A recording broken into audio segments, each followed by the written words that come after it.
Would you agree that there must be a document in your hospital that will state that these are the things that needs to be done? We have a manual in place and these are the things that we need to do.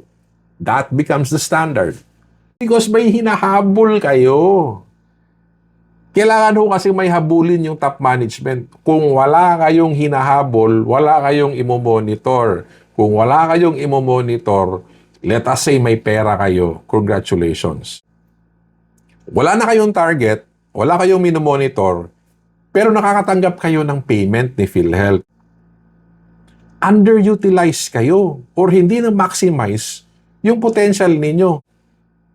Imagine if your team will be trained. Imagine if you will be targeting a target, a financial target to be very specific. O, di ba? Hindi na kayo na-train, kumita pa kayo. So yung kita ninyo, pwede yung maging times 5. Big hospitals, kumikita kayo ng 3 million a month, 5 million a month, maliit ho yan. Pero kung happy kayo dyan, believe me, pwede pa kayong kumita ng double or triple of that. Kasi ganun ho yung pakiramdam ng iba kong kliyente. Doc, we never realized na pwede. So kaya kinakailangan may manual. Kaya kinakailangan may policy. Para susunod lahat. What if ayaw nilang sumunod? What if feeling nyo sumunod na pero nagkamali? Okay?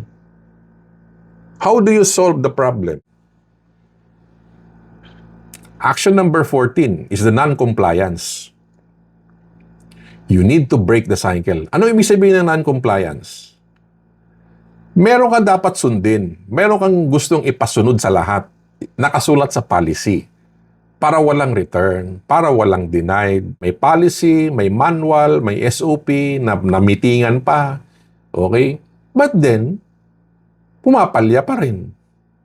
So you need to create the non-compliance.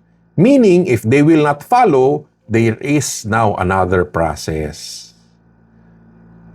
Kasi kung may return at denied, even if meron na kayong policy, you need now to identify, number 1, what happened? Ano nangyari? May training na, may policy na, palyado pa rin? Sino ang problema? Ang proseso, ang tao. Assess the impact. And then you do the corrective action. And then you monitor again if it will happen.